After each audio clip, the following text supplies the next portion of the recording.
In 2008, in the fall of 2008, I first started understanding the Blue Ribbon process. Madison County first became involved in the process at that time. One of our elementary principals, the principal at Owens Crossroads School, Dr. Donna Good, sat down with me to have our monthly meeting, and we got to the part where I said, okay, so what are your next steps? And she says, well, I've decided we're going to go through the Blue Ribbon Schools of Excellence process. And I said, why? Why do you want to do that? And she said, well, I need an outside validation that we're doing everything we can do in this school to provide a world-class education for our students. We want our students to be able to compete worldwide, and I need someone else to validate that for me. I said, okay. And she said, will you go to the conference with me? I said, certainly. That year, it was in Myrtle Beach. We went to the conference, and when we returned, we had immediate ideas that we could implement, and we started seeing some additional improvement in her school. One of her main goals was she wanted 100% student engagement 100% of the time. That was the main focus that she had. She, at that time, decided her faculty, her staff, had not seen enough schools and enough best practices in enough places. So she put together different schools she wanted them to visit. It did not matter where those schools were. If she thought it was a great school, she sent those teachers to that school. They participated in the regional Blue Ribbon conferences in Massachusetts, and I believe it was in Grays Lake that year as well. And she and I went on a visit to a Blue Ribbon school, and we spent a day. And we learned more about the process. We looked through the standards notebooks at that school, which are not required.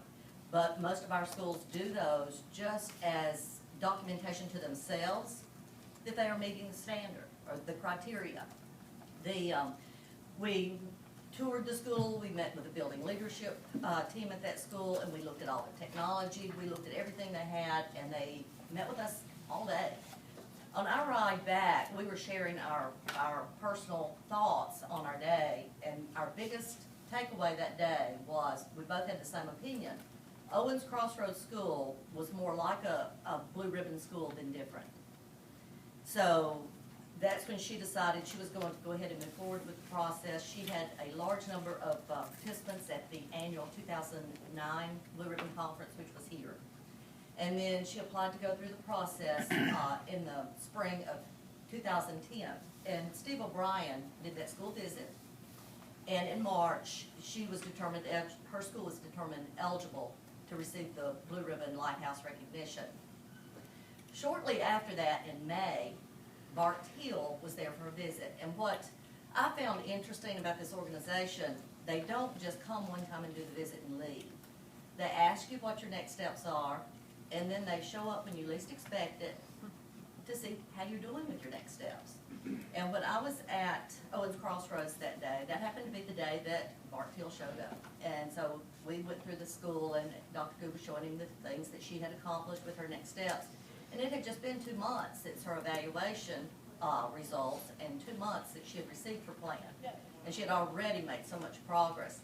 And in that time, he gave her next steps. And also in that process, he pulled me off to the side and he said, did you realize that you had this school in Madison County? I said, well, yeah, I've been working with this school for 25 years. He said, but do you realize the caliber it is? I said, I do. But what you don't realize is that we have other schools that are where this school is or are as close. And I said, that's what I want to focus on. And he said, he looked at me, and I shared this with him right outside before I came in today. He looked at me and kind of nodded like, no. I said, I know you don't believe me, but you'll see. You'll see. So after Owens Crossroads received that recognition, every time I went for a Title I meeting, if the school was close, we talked about it. And it was not pushy, or I hope it wasn't. That may tell you totally different. But some of our schools, if they had gone through that process that day, they would have been recognized. Others needed to do a little work, and they knew that. And some that might go through the process and be recognized immediately was not satisfied with making any score other than the highest score they could possibly make. So they were really interested in doing the best they could do. So there started to be a lot of energy. The schools started visiting each other. They developed a camaraderie, a teamwork. They opened their doors to each other. They visited each other. We went on a school bus to a field trip to a school in another system that we heard had a strong culture or good, positive culture. We did come back with some ideas, but from that visit, we now have 2 schools that have the amplified speech systems in every classroom. So that was a takeaway from that school. So we realized we can have a positive takeaway from every school visit if we just look for it. Our title schools started visiting other schools and other places. They started going to the Blue Ribbon Annual Conference, the regional conferences. Several have gone to Grays Lake to visit Laura Morgan's school. We invited her to come to our system to present her approach to developing a clutter-free school, which was totally based on brain research, and we thoroughly enjoyed that. And she recommended a book, Exceeding the Expectations, which we bought for administrators in title schools, and some read it themselves and shared the information with their faculty. Others actually purchased it for every member of their staff and basically started reading that and following that outline. The progress continued. Some of the schools started with the Leader in Me while they were still working through the Blue Ribbon process, and what they did realize, but what I could stand back and see even more so than they, is that they were improving at such a high rate of speed and so many different levels because they weren't afraid to take on another project. And still now, if you talk to any of them, they've got other projects. The Blue Ribbon Lighthouse is not a destination. It is maybe a benchmark or just a dot on the map for us. It was just a journey. And the continuous improvement, we're going to be on that journey forever, as long as we're working in Madison County. But as these schools continued through their process, they started receiving other awards before they were ever recognized as Lighthouse Blue Ribbon winners. We had 2 schools that received the Class Banner Award. We had 2 schools that were recognized by the state as exceeding the challenge. We received lots of technology awards, and the state gives out one of these awards to several different categories. And over 4 years, we won the state elementary school for technology.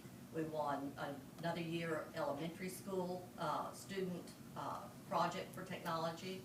We won elementary principal for technology. So they started earning other accolades as we went through the process.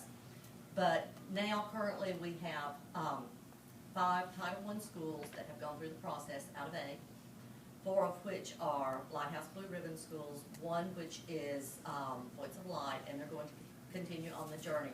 We have 2 others that are strongly interested and are represented in the room today.